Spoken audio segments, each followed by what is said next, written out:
بتحصل مثلا في الشغل فيرويل مثلا، في مرحله في مرحله ما انت شخص حرفيا ما تعرفوش حرفيا، بس اخرك مثلا شفتيه في المره او تعرفيه بس مش مهتمه يعني، او قابلتيه في الشركه مرتين ثلاثه سلام وهو عليكم يا فيرويل عم ربنا معاك وخلاص هو ماشي وربنا يوفقه كل حاجه، بس هم داخلين في مثلا هديه لشخص انت مش مهم بالنسبه لك، لا لشخص مش مهم بالنسبه لك ب 16000 جنيه مثلا. على فكره دي حدث بالفعل. 16000 والله ليه؟ هو اصلا غالبا رايح على سالري اعلى اصلا منكم كلكم. هو الفكره يعني والله هو بقى الفكره مش في كده، الفكره ان انا لو الشخص ده مهم قوي بالنسبه لي وانا فعلا عايزه انفست فيه الكلام ده وعندي المقدره على عيني وعلى راسي، بس انتي حرفيا ممكن ما يبقاش معاكي اي حاجه، ممكن تقعدي لاخر الشهر مزنوقه معاكي بس انتي اولى بفلوسك، او شايفه ان انتي عندك حاجات تانية اهم. بالظبط، يعني انتي اولى بفلوسك. ف حاسه ان احنا بنحط نفسنا والله حاسه جابوا ايه انا عايزه اعرف. برفيوم 16000 مالها البرفانات ام 4000 5000 عامه انا فخوره من نفسي.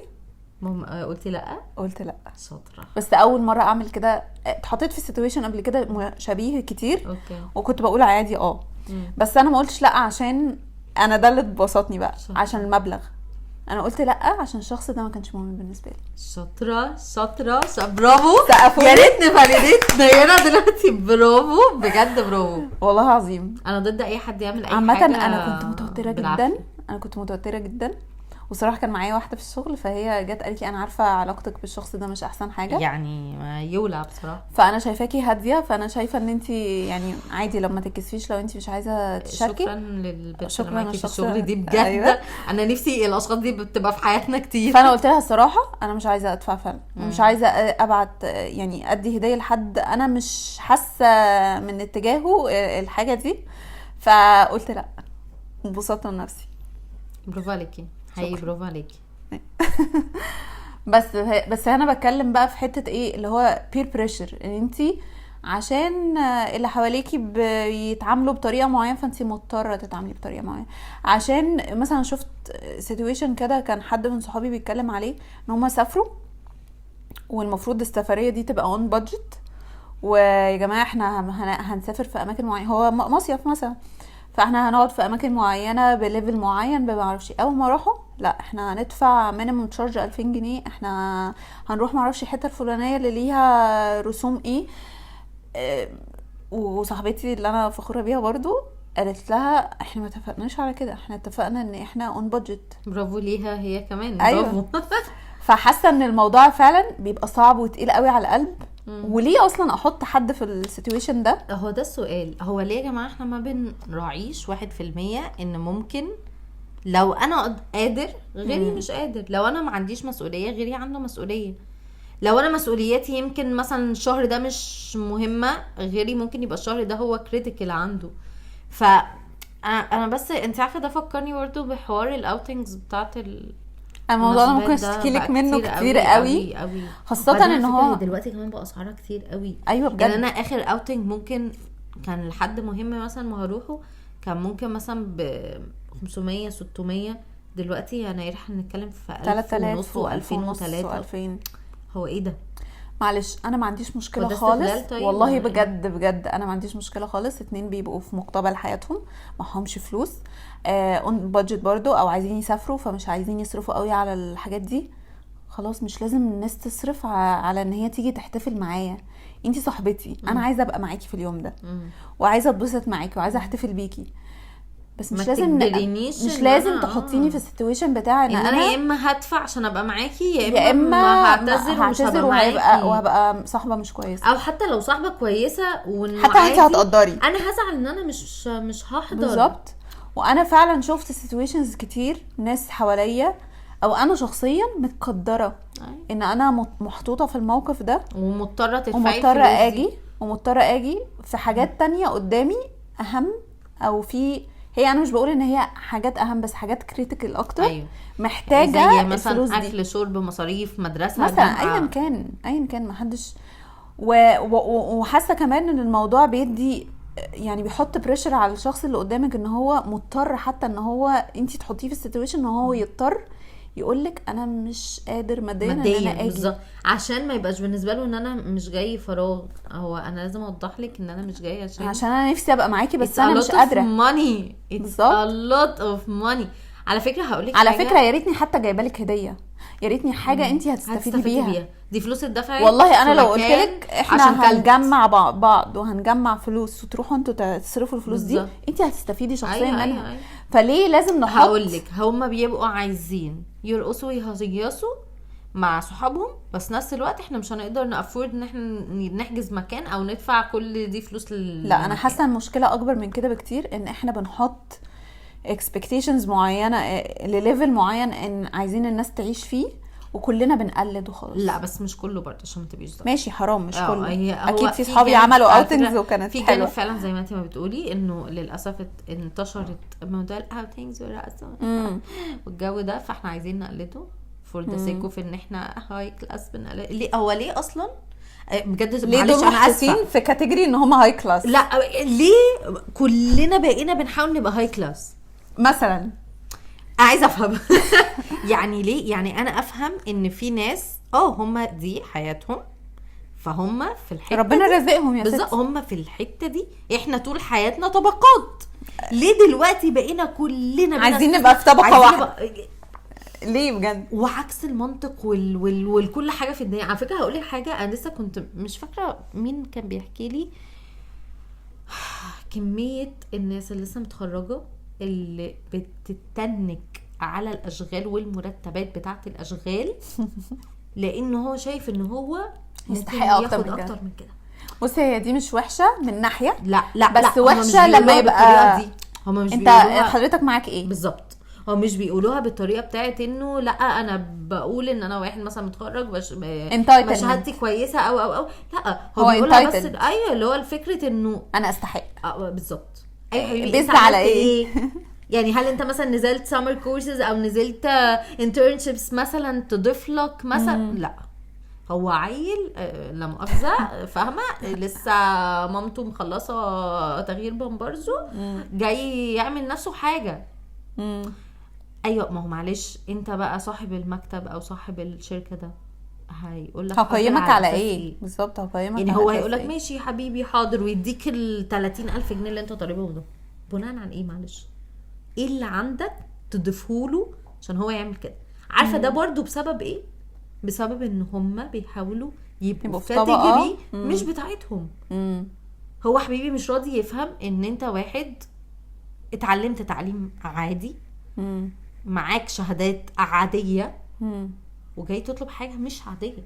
طب لا، طب انت عارفه ان هي انت عندك حق، بس هل انا شايفه ان المجتمع فيه جزء كبير مؤثر في الحته دي؟ بمعنى ان هو المجتمع في الطبيعي يعني بيقدر الناس العصاميه والناس اللي اشتغلت وبدات من الصفر وتعبت على نفسها، بس في نفس الوقت الاكسبكتيشنز من نفس ذات المجتمع بيقول له ان انت لازم تبقى في طبقه معينه، انت لازم تبقى متخرج ب5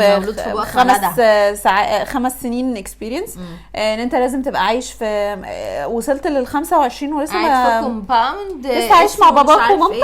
انت ايه ده؟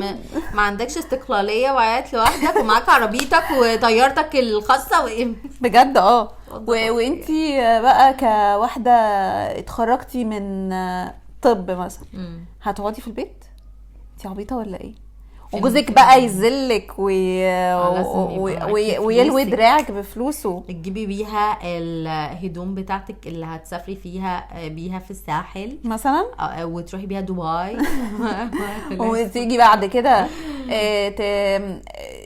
اقول مثلا لا اصل انا في بيتي كان انا بادئ من الصفر. واو برافو ايه ده انت مجاهد. بس نفس الوقت لما يروح يتقدم لواحده ابوها يقول له انت ازاي معكش 1,000,000 جنيه؟ انت ازاي مش هتعيشها في المستوى اللي انا عايشه فيه؟ حضرتك يا عم وصلت للمستوى ده امتى؟ استني لا رد على عندي قصه. انا عندي بجد قصه. هو حد صاحب صحابي اوكي، هو كان بيحب واحده رايح يتقدم لها. هو باباها ما شاء الله عليه هو تقريبا يعني مهندس او حاجه كده، وكان عنده كمان اراضي مش عارف ايه وبتاع، فهو ما شاء الله عنده فيلا في حته حلوه قوي في التجمع وفيلا كبيره مقتدر قوي. تمام. فالولد هو الولد برضو ما شاء الله مهندس، وبابا برضو ماديا كويس وعنده شقة كويسة جدا مساحتها حلوة، وهنا في اكتوبر يعني مش في حتة وحشة او كده وتمام. بس هو لسه يعتبر في بداية حياته، يعني ماشي. لسه ايام عنده كام سنة، مثلا 28 29 سنة، فاهمة صغير.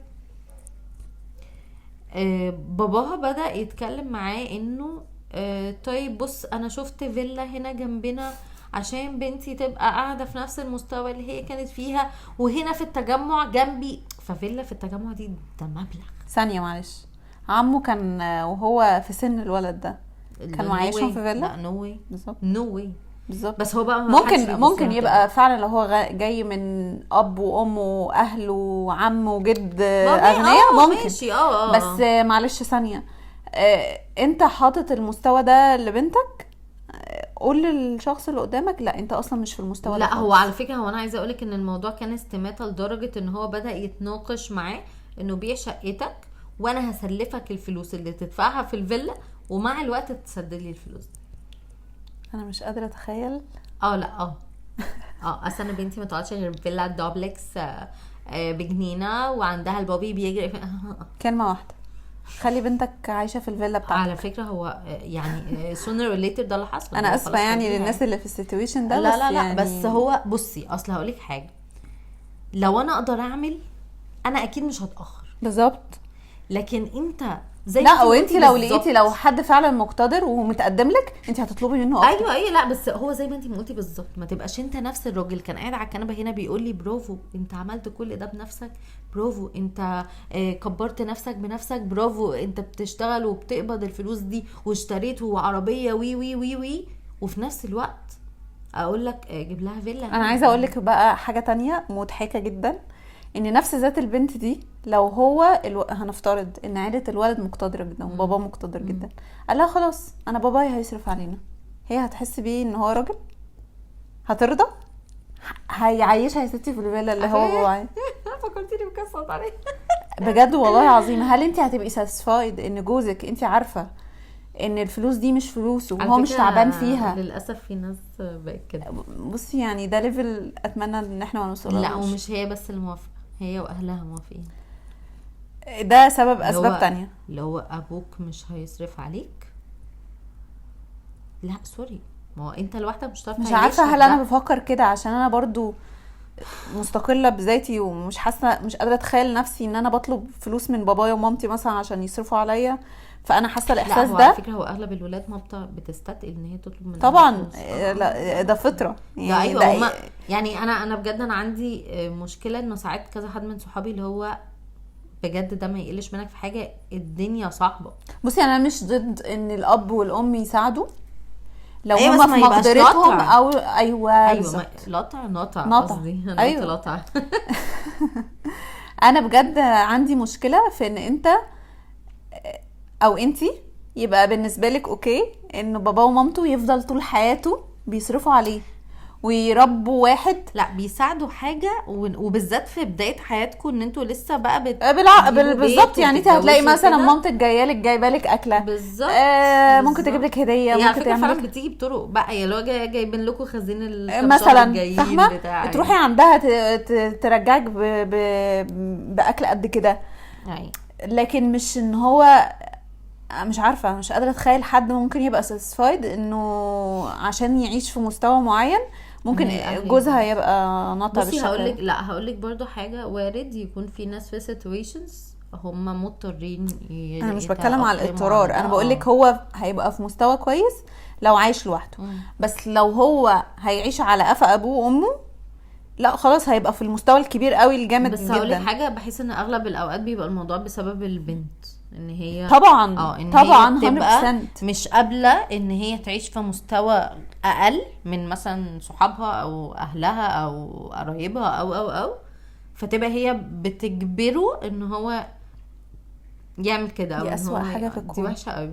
اولا هو دايما هيفضل حاسس ان هو مهما عمل مش كفايه ليها، مش مكفيها، وهي نفسها عمرها ما هترضى.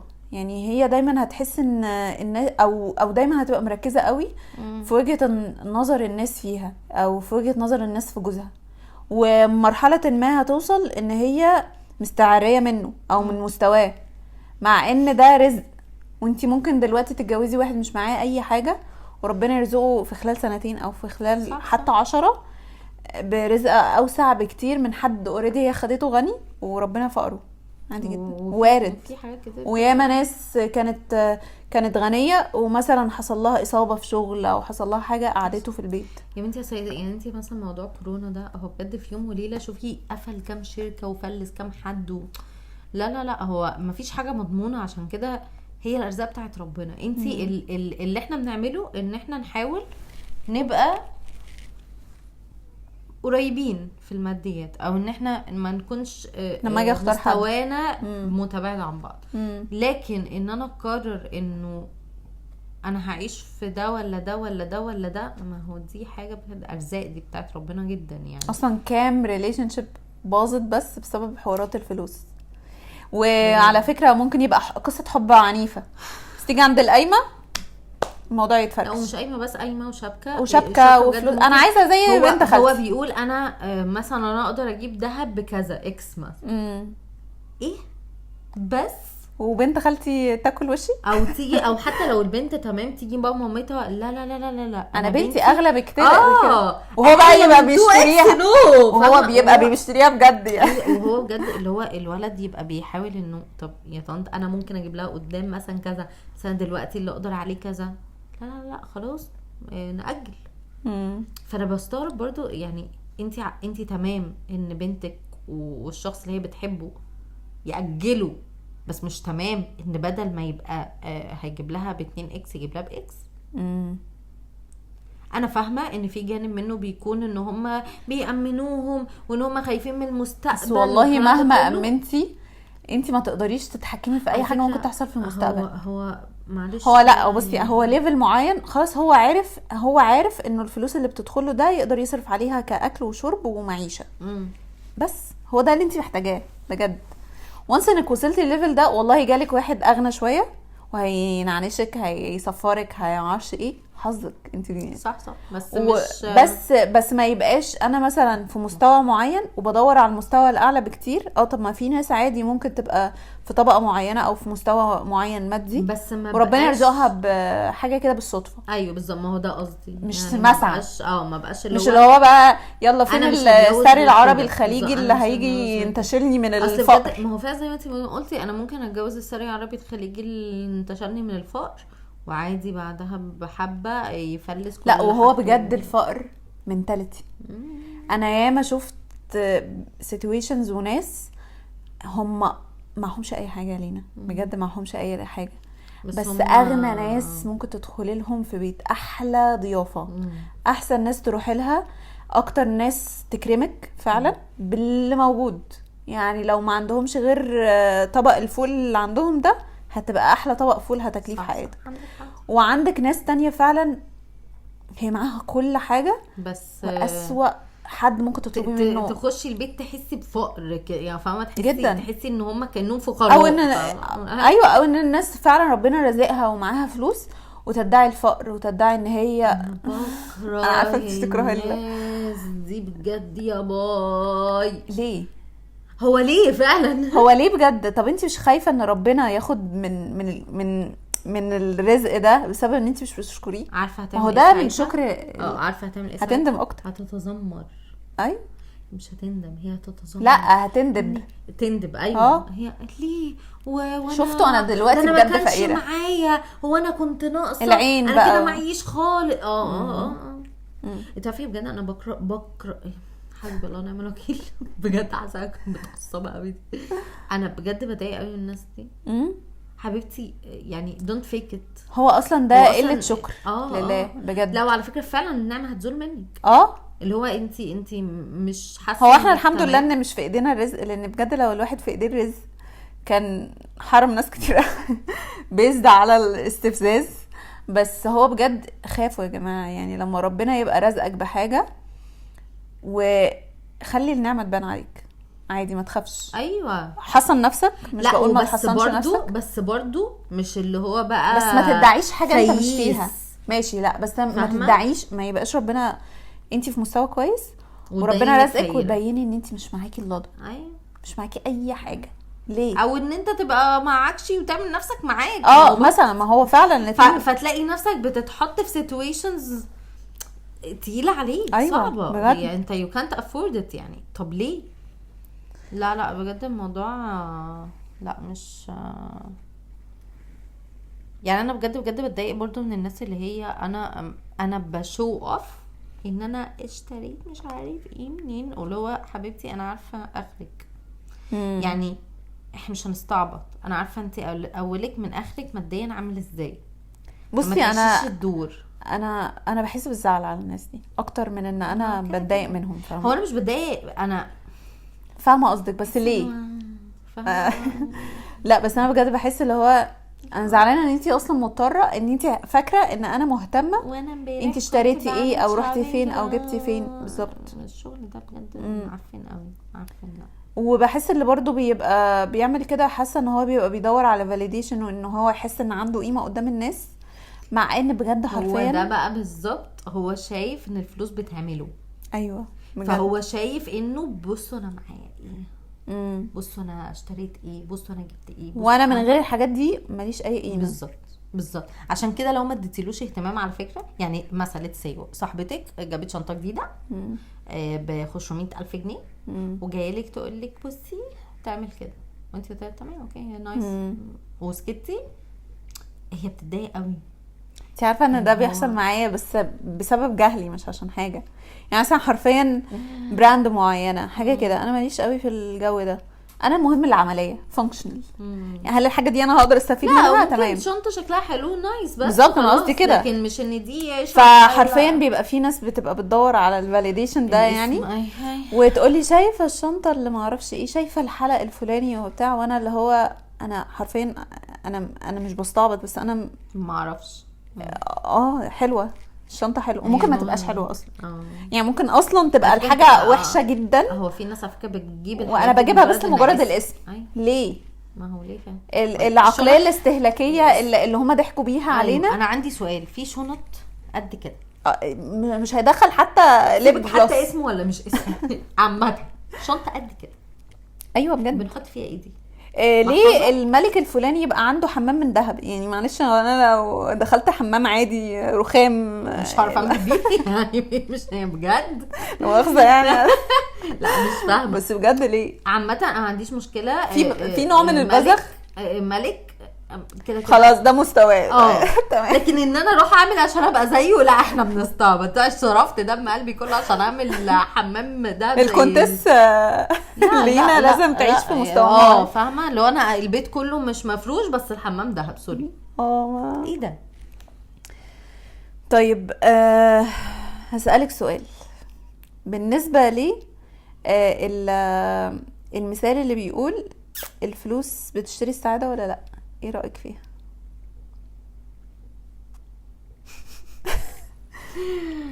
زمان كنت بقول لا. ايوه برافو عليك، هو ده الاجابه الصح. بص احنا اتكلمنا فيه كل ده، نرجع للواقع بقى، نرجع فعلا للواقع. للاسف في العالم اللي احنا عايشين فيه بصراحه هي انا بصي انا مقتنعه هي مش هتشتري السعاده، بس هي بتساعد في الحاجات لا تعمل السعاده. ما هو انا لما ما يبقاش عارفه افورد تاني اللانشون اللي انا بحبه هتضايق يعني هتضايق، لكن مش عارفه. بس بصراحه بحب الفلوس بصراحه يعني. كلنا بنحب الفلوس. لا حاسه ان هو فعلا الفلوس بتشتري يعني السعاده لمرحله ما، بس لازم يبقى في جوانب تانية تخليكي تحسي بالسعاده دي. هي بتساعد انا شايفه ان هي فعلا بتساعد انك تبقي سعيده. عادي ممكن الفقير يبقى سعيد بس هو هيبقى اسعد بكتير لو معاه فلوس. ما انا بقولك هي بتساعد يعني انت لو مثلا سعيده كده ومعاكي فلوس هتبقي سعيده كده، فاهمه قصدي؟ هي مش هتجيب لك سعاده من العدم بالظبط، بس هتساعدك ان انت تجيبي موبايل اللي انت نفسك فيه، تجيبي الطقم اللي تروحي تسافري تشمي هوا حلو كده، لكن تروحي منتجع حتى لو انت مش بس يعني انا شايفه برضو كده. انا شايفه ان الفلوس بتساعد، ان هي وسيله تقدري تستخدميها عشان تبقي اسعد، بس مش هي الهدف الاسمى، ومش هي الطريق الوحيد للسعاده، ومش هي لا هي كده مش يعني بس هي بتساعد بتساعد جدا جدا. هي مش بتساعد جداً. بس يا جدا. ريت اي احساس اصلا ان انت مش مزنوقه، او ان انت مش محطوطه في بريشر بتاع انا نفسي في حاجه بس مش قادره هتعرفي اجيبها. تجيبيه. بصي هو مع طبيعي ان على فكره في ليفل من البذخ ما لسه مش كنت حلو. هقول لك، لا ما لسه كنت هقول لك، اللي هو احساس انا اقدر اجيب اي حاجه. لا بصي هقول لك الحاجه بتفقد قيمتها. ممكن اجيب الحاجه بس مش كل حاجه اقدر اجيبها دلوقتي، ده بس حلو، اجيبها. ده الحلو. فاهمه؟ أيوة. يعني ممكن ده الليفل احوش الحلو. لها كام شهر واجيبها، او ادفعها بقسط واجيبها، فهحس بقيمتها. لكن ان انا ابقى مش عارفه اجيبها خالص، دي حزينه برضو.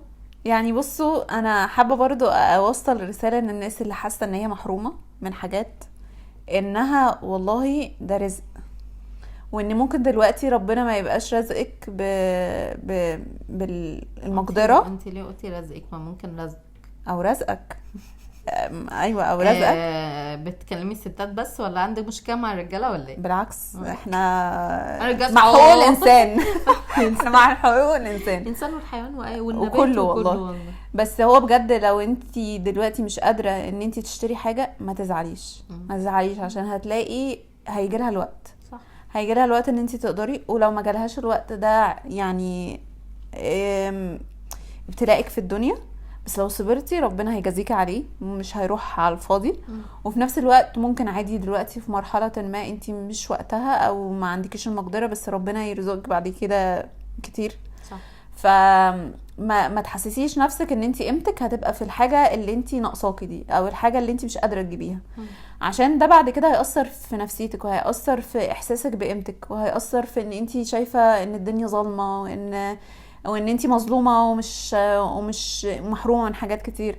واللي بيبص للموضوع من ناحيه ان هي انا مش معايا فلوس دلوقتي، بس انا بكره هيبقى معايا فلوس. صح. انا بكره هشتغل عشان اوصل للحاجه دي، او اوصل للليفل اللي انا نفسي اعيش فيه. انا هعمل اللي عليا من ناحيتي، اجتهد ولا ربنا هو ان شاء الله هيكرمني. والله بجد. يعني انا كام مره مثلا انت دلوقتي قبل ما تشتغلي مثلا وانت في بيت اهلك بتبقي مكسوفه، بتبقي حاسه ان هو الفلوس دي مش فلوسك، برضو دي فلوسهم وهم تعبانين فيها، وبيجوا ربنا يكرم كل الابهات والامهات اللي فعلا مش بتبخل على اولادها، وبيدوكي الفلوس دي بطيب خاطر وكده. فبتحسي اللي هو طبعا مش كل الناس بتحس بكده، بس في ناس بتحس ان عندها شويه دم وبتقدر ده. ايوه. فبيبقى في حاجات نفسك فيها مثلا فتتكسفي انك تطلبيها. ايوه. بس انتي دلوقتي بتشتغلي وتقدري تجيبي الحاجه دي وبتجيبيها فعلا، والحمد لله انتي. على فكره زمان كنت بجيبها من العيديه بتاعتي مثلا مثلا بجد حوش العيديه بتاعتي او من الفلوس اللي انتي اخدتيها من اختك اللي مكسره. صح برضو صح. ايوه. لا كنت باخد من بابا بصراحه. زي كنت بعمل برضو في ماما حركه، انا اسفه حاسه انا قطعتك بس كنت بعمل في ماما حركه. هي كانت بتبقى عايزه كوينز عشان تدي مثلا للسايس تاخدي الباقي. اقول لها بصي ادي هيك كوين، هاتي 10 جنيه وهنديك 5 بالظبط. لا مش الدرجه دي، بس هو مثلا لو كانوا مثلا 45 جنيه مثلا اقول لها هاتي 50. رقم مقفول. ما هي على فكره هي اللي علمتني الموضوع ده، يعني هي خلتني ما باخدش من بابا عامه ده نصيحه. ما خلتني اخدش من بابا رقم مقفول، قفلي الرقم بالظبط. فانا بتكلم بابا انت هتديني 900 جنيه هات 1000 على طول. احنا هنفصل في 100 جنيه حاجه ولا ايه؟ لا وهو خلاص هو تعالى يعني هو يقفل الرقم. خلاص يراوند اب مش داون. لا مفيش داون. هو اب بس. داون دي لا يعني دي مش نو سوري. ايوه احنا ما بنشحتش يا بيه. بالظبط. ما بنشحتش يا بيه، تديني فلوسي وقفونا. احنا بنشحت قوي. عامه انا بقبل هدايا برضو تاني. ايوه بالظبط والله عادي جدا. انا اسفه. لا انا خلصت خلاص. عامه لا انا في حاجه انت فكرتيني بيها برضو. ما فكرتنيش، انا افتكرتها. شكرا. سوري. يعني ان لما كنت بتكلمين ان يعني تخيلي الفلوس ممكن تبوظ علاقات وجوازات وكده. تخيلي ان الفلوس بتبوظ اكتر بكتير لما بنيجي نتكلم في مثلا ميراث او انا بقول لك الانسان بطبيعته اناني، احيانا الواحد لما بتبقى طبيعته، بصي احيانا الواحد لما تبقي انتي فلوس سويه، كده، لا لما بتبقي انتي أوكي. سويه وعندك علاقه هيلثي شويه مع الفلوس، بتتعجبي تقولي ازاي يبقى في اب مثلا يبخل على اولاده، ازاي يبقى في ام شايفه ولادها محتاجين حاجه وما تجيبها لهمش، اي، او ازاي اخ يتخانق مع اخوه عشان هو عايز ياكل عليه الميراث. ازاي انا ولاد اخويا احرمهم من حقهم. والله العظيم بجد انا يعني. انا فكرتيني بحاجه. ايه؟ كملي ولاد اخويا يحرموهم. احرمهم من حاجه وانا عارفه ان انا باكل عليهم حقهم. وعشان كده سبحان الله تلاقي الدين محطوط عشان عارف طبيعه الانسان، هو وسبحان بيحط الله لك القوانين بيهمهمش اللي انت برضه. تمشي عليها بيهمهمش برضه. بالظبط. ما عشان كده الحمد لله ان في حساب، الحمد لله ان أيوة، في يوم بجد قيامه بجد. بجد. انا فكره مش عارفه انت ازاي بتحط راسك على المخده وانت حاسس ان انت مش ظالم عادي. حد. ازاي لازم لا ويمشي يصيح قدام الناس ان هو عامل اللي عليه والزياده. حصل. انا بجد انا بتعجب من البطل. طب انا عندي ثيري بس إيه؟ مش عارفه حقيقي ولا لا. اوكي. معظم الناس عمامها وحشه والخلان بتبقى احلى. لا انا بجد والله مش شرط. انا ناس قليله قوي اللي ناحيه هو الاغلبيه بيبقى الاغلبيه بس لا مش شرط خالص. شفت حواليا يعني كذا حد اعرفه، لا مش انا قليلين قوي اللي special بجد معكوس. طبعا يا بخت الناس اللي هي الاتنين جانبين كويسين. لا انا اعرف ناس الجانبين وحشين واعرف ناس الجانب الام هو اللي وحش والله. اعرف طبعا ناس كده برضو بس قليلين بالنسبه لي يعني. يعني ممكن نسبه اقل بتكون، بس لا شفتها. لا انا كان في حاجه تانية كنت عايزه اقولها لك. انا اعرف حد من كتر ما هو الفلوس بتلمع عينيه، مامتهم كانت بدأت تدخل في الزهايمر. ايه الكونكشن؟ مش فاهم. ما انا هقولك. كانت بتسرق غوايشها الذهب من ايديها وتفهمها انها وقعت منها.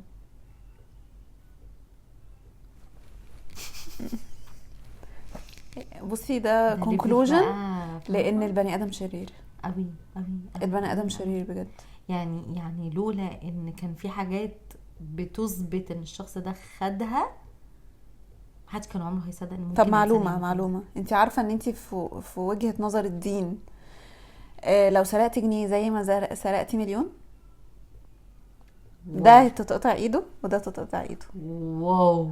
عشان كده ما تستني. انا وانا صغيره كنت بسرق بونبوني من عمو السوبر ماركت. يعني ايه ده؟ ربنا يغفر يا رب سامحني والله كنت طفله مش فاهمه، انا كنت عبيطه. مش بتتحاسبي خلاص. ماشي الحمد لله. بس هو بجد قمه العدل ان انا لما بتفكري فيها يعني حاسه عايزه اروح عمو لو لسه حي يعني اصلا مش عارفه اروح حتى. بس هو فعلا لو انتي سرقتي جنيه زي ما سرقتي مليون. ليه؟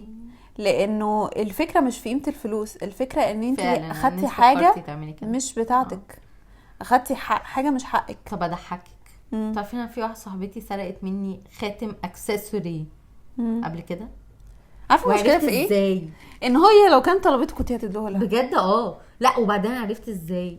تخيلي ان الخاتم يختفي في نفس اليوم اللي هي كانت عندي فيه في البيت، وبعدها باسبوع الاقيه في ايديها، واما اسالها تقول لي لا ده بتاعي.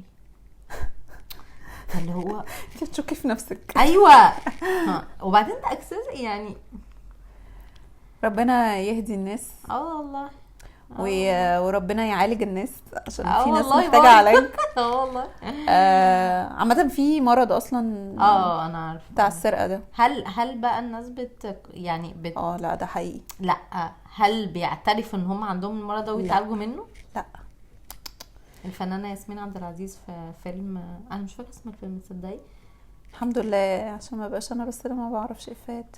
لا استني هفتكر. ايوه عصابة الدكتور قمر. ايوه صح. لا بس هو فعلا الموضوع سبحان الله انترستنج يعني لو بصيت لها. بس هو مؤذي جدا للناس اللي حواليها ومؤذي ليها هي شخصيا لان هو حاجه محرجه وهي حاجه بتبقى غصب عنهم. يعني يعني واحنا ليه دخلنا في السرقه؟ عشان ليه علاقه بالفلوس. عندك حق. بس كفايه تفريعات، لا اكتر من كده. بس يعني اتمنى ان انتوا تبقوا استمتعتوا، او على الاقل ان احنا اتكلمنا في توبيك تابو جدا ما حدش بيتكلم فيه، خاصه. طب استني نسيت، إيه؟ استني. إيه؟ انت بتتكلمي مع صحابك في الفلوس عادي؟ دلوقتي بس مش كل الناس صراحه. يعني بتقعدي بتتكلمي بس انت عارفه ان انا بكاتش ماي سيلف ان انا احيانا جوايا احساس داخلي جوايا بحس اللي هو مكسوفه. مكسوفه اقول ان انا مثلا محتاجة كنت في مرحله ما مش قادره اجيب حاجه كده، او مش بجد والله. بس يمكن دلوقتي بشتغل فعلا مع نفسي في الموضوع ده، انه عادي بالعكس. طب ما انا الحمد لله دلوقتي اقدر I can afford it، فانا ايه المشكله يعني؟ انت فكرتيني بحد، واحده صاحبتي في الشغل، بجد اكتر حاجه عجبتني فيها ان هي from day one كانوا بيتكلموا على الطرح. فكان في واحده معانا بتتكلم ان هي بتجيب طرح غاليه قوي اسم معين وكده. راحت بصلها كده قالت لها ليه دي طرحه. تقول لها انا لو الطرحه مش عارفه، مش فاكره قالت لها كام ساعتها، قالت لها انا لو الطرحه اغلى من مش عارفه 50 60 جنيه ما اجيبهاش. ايوه بجد. هي انا عشان كده بقول لك هي الفكره. انا المفروض افكر في مش كل الناس طبعا بتفكر كده، بس المفروض افكر في الفاليو او الفانكشناليتي بتاعت الحاجه اللي انا هشتريها، مش شكلها. اي صح. لا اهتم شكلها بس مش ان هو الماركه الفلانيه. يعني بصي بصراحه انا شايفه استثمر في جزم. جزم بجد بتختلف. يعني بجد انت لو جايبه جزمه براند راحتها واستهلاكها وعمرها والكلام ده كله فعلا بيفرق.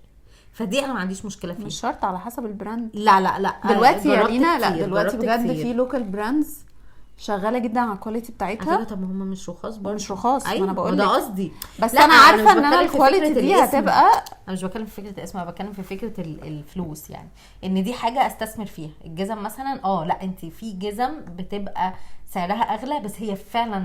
طب سؤال، لان انا حاسه ان ماما هي اللي زرعت فيا المنتاليتي دي. بس انا مثلا اتربيت في بيت يدور على الكواليتي حتى لو هتيجي على الفلوس.